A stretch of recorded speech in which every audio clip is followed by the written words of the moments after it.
waxaan salaamayaa ugu horeyntii shacabka Soomaaliyeed meel walba ay joogaan 23 February 2017 ayaa la ii magacaabay xilka ra'iisul wasaarenimada qiyaastii 1247 maalmood ayaa ka soo wareegtay muddadaas 3 sano iyo barka ah waxaan dalka Soomaaliyeed ugu adeegayay daacadnimo karti iyo hufnaan anigoo aaminsan inay ahayd waajib dalkayga iyo dadkayga ka saaran muddadaas xukuumadda iyo aniguba waxaan ku guuleysanay howlo waaweyn waxaa ka mid ahaa inaan dib u habeyn ballaaran oo dhaxalgal ah ku samayno ciidamada qaranka oo maanta soo gaaray meel ay u diyaarsan yihiin inay la wareegaan amniga guud ee dalka inaan dib u habeyn ballaaran ku samaynay nidaamka maaliyadda dalkeenna oo dunidu noo soo istaagtay soo celinay kalsoonidii uu caalamku nagu qabay kuna qabay hay-adaheena dhaqaale oo inoo saamaxday in laynaga cafiyo deyn lagu lahaa dalkeenna muddo dheer dadaalkaasi waxa uu ku dhacay soo jeed iyo iyadoo la geliyey wakhti badan waxaan la dagaalanay musuqmaasuqa waxaan gudbinay shuruucdii ugu badnaa ee xukuumadda ay gudbiso waxaan ku guuleysanay mushaarka shaqaalaha bixinteeda iyo mushaarka ciidanka oo bil walba laga soo bilaabo Janaayo 2017 uu qof waliba qaatay waxaan ku guuleysanay dowlad wanaag iyo amaano waxaan ku guuleysanay annagoo dib u soo nooleynay sharaftii ummadda Soomaaliyeed si loo ilaaliyo dhammaan guulahaas ay xukuumadda iyo shacabka Soomaaliyeed gaareen dhammaan shacabka Soomaaliyeed oo qayb ka ahaa rabana in la sii joogteeyo waxaa lagama maarmaan ah ilaalinta nidaamka awood isku wareejinta dalka oo si dimuqraadi ah u dhacda anigoo gudanaya waajibka arrinkaas iga saaran ayaan xukuumadda faray inay ka shaqeyso in dalku aado doorasho lagana fogaado muddo kororsi oo dhalin kara khalkhal siyaasadeed mid amni iyo mid dhaqaale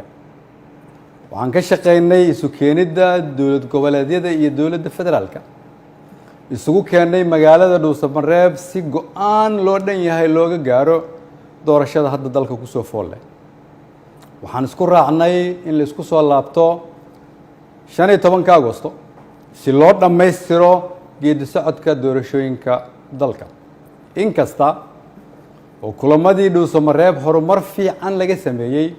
haddana waxaa muuqataa in weli uu socdo fikirkii ku aadanaa muddo kororsiga oo salka ku hayay wixii maanta ka dhacay golaha shacabka fikirkaas oo aan mar hore ka digay oo aan aaminsanahay inuu keeni karo khalkhal siyaasadeed dalkana dib u celin karo ayaan waxaan mar kale xasuusinayaa ummadda Soomaaliyeed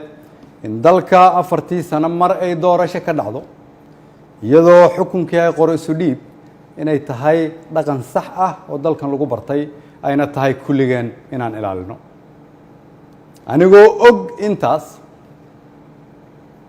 anigoo og in wixii maanta golaha shacabka ka dhacay ay ahaayeen sharci darro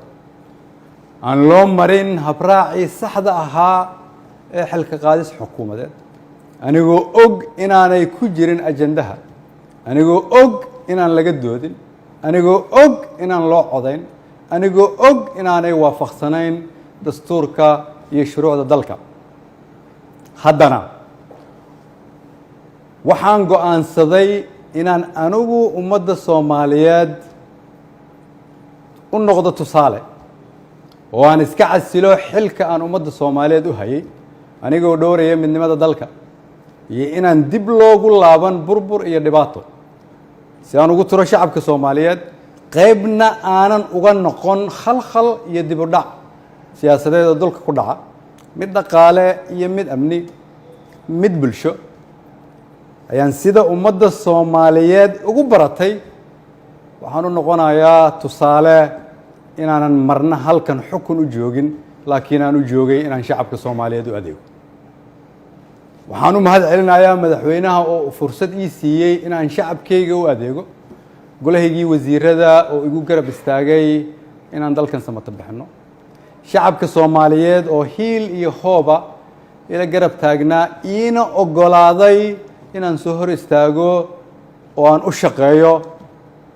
mar walbana garabkayga taagnaa iina hiiliyey waxaan u mahadcelinayaa saaxiibada Soomaaliya oo xilliyo adag iyaguna na soo garab istaagay ummadda Soomaaliyeed waxaan u rajaynayaa barwaaqo dalkan rajo ayaan ka leenahay kulligeen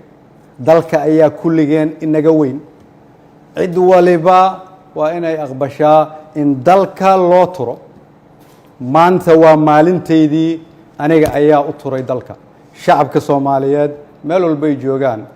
waxaan leeyahay waxaan idinkugu adeegay awooddii ugu sarreysay oo aan awoodo haddii ay wax iga khaldameen waxaan idin weydiinayaa inaad cafisaan wasalaamu calaykum waraxmatullahi